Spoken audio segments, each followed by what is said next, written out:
Chapter 32. 2 weeks have passed. According to the ship's computer, we're about 5 months from reaching home, if we keep it at full speed. But we're running low on food and fuel. So we've been sending out distress calls for the past few days, hoping someone will hear and help, hoping they won't kidnap or rob us, or kill us. Wesley spins in the co-pilot's seat.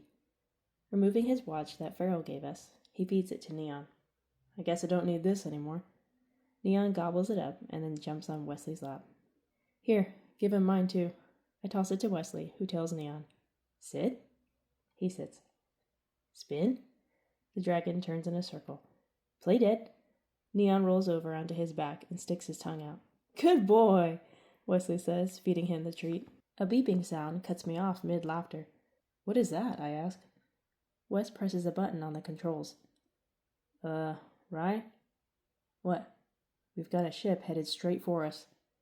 Hope and fear consume me. I lean forward in my seat. What kind of ship? I don't know. It's small. According to the computer, there's only 2 people aboard. I choose to follow my hope instead of my fear. Maybe they heard our distress signal. Maybe they're here to help us. Wesley doesn't seem convinced. He looks like he wants to punch it to warp 5 and hightail it out of here. Wes, this is what we wanted. This is what we need. Not if they're here to kidnap us, he answers. We don't know that. Exactly. We don't know, he insists. I sigh. I'm trying to be logical, trying to be positive, trying to be encouraging, trying to be smart. But what if I'm wrong? Should we ignore them? Should we leave? Ask what they want and then assess the situation? Of course, they could lie, tell us they want to help, and then gun us down. But what choice do we have? Beggars can't be choosers, right? They're hailing us, he says, waiting for me to make the call. I decide to trust, give them the benefit of the doubt. Resolved, I tell him. Put it on screen. He hesitates. Wes, please trust me. I grip his shoulder. If something goes wrong, we can always defend ourselves. We've got guns on the ship and our powers. Slowly, Wesley nods and flips the switch, our screen showing us who's on the other side, who's wanting to talk. My mouth drops open. I rise to my feet. So does Wesley, Neon spilling out of his lap. I blink. And blink again, not believing who I'm seeing. Mom and Dad? Boys! They scream. You're okay! We found you! They're both talking at the same time at 100 miles an hour, while me and Wesley stand there, speechless. Let us transport you over here, Dad says, breathless. Hang on. Within a few moments, our ship interior disappears, and we're suddenly standing inside their ship. And Mom and Dad tackle us, smother us with hugs, kisses, tears, and questions.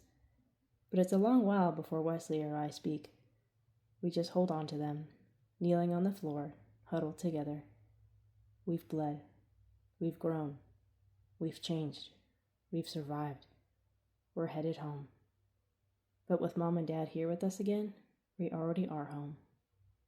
Once we stop crying, we force it on a cushioned bench in the back of the ship.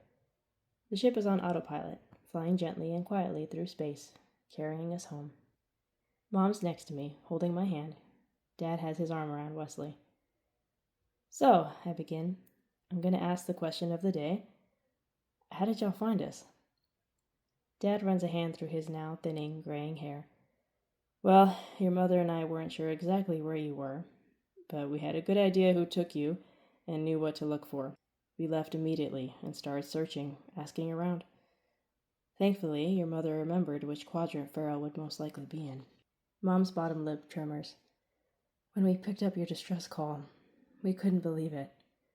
To hear your voices again. We couldn't get to you fast enough. I smile, lightening the mood with, well, we were planning on crash landing in the front yard, walking out and saying, sorry, we're late. What's for supper? They laugh. Neon scurries over and jumps into Mom's lap. This is Neon, Wesley says. He eats anything metallic. He came right to me after I fed him a plate. Mom laughs as Neon licks her face. Well, aren't you adorable? So, where'd you get the ship? I ask.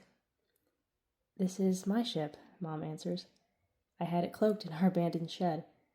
And we're cloaked now, so no one should bother us. It's the same one I used when I left. when I was pregnant with you, Riley. Eventually, I arrived on Earth, met your father. She catches herself and takes Dad's hand. Well, I know. You're definitely still Dad to me, Dad, without a doubt.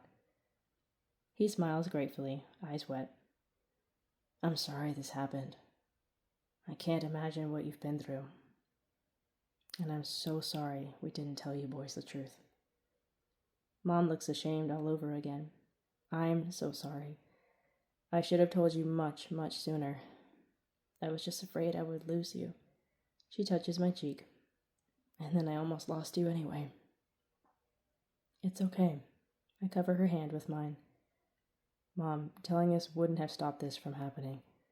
He was going to find us one way or another. Mom and Dad seem to relax a bit. I continue. Farrell told me the whole story, but he didn't tell me until I approached him about it. I glance at my brother. Even though it was hard, I think being there was good for us in a way. Helped us grow up. Especially this one. I shake Wesley's shoulder. He grins. Yeah, don't feel bad, Mom. We're grateful you had the courage to leave Farrell. You saved us from experiencing that life as children. Touched beyond words, unable to find the words, Mom gathers us both in another hug. Dad pats Wesley's arm.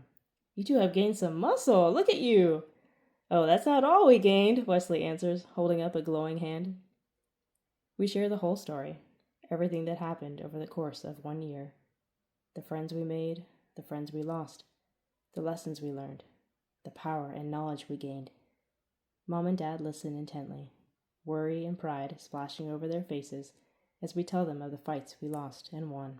But I know we won the biggest fight of all, the fight to stay who we are, who our parents raised us to be. And then Mom shares her life, her stories from her home world, her time on Farrell's ship, her escape, and her meeting Dad. I sit there with Wes, soaking it all in, feeling like a rip that I didn't know existed in our family has been completely and wholly mended.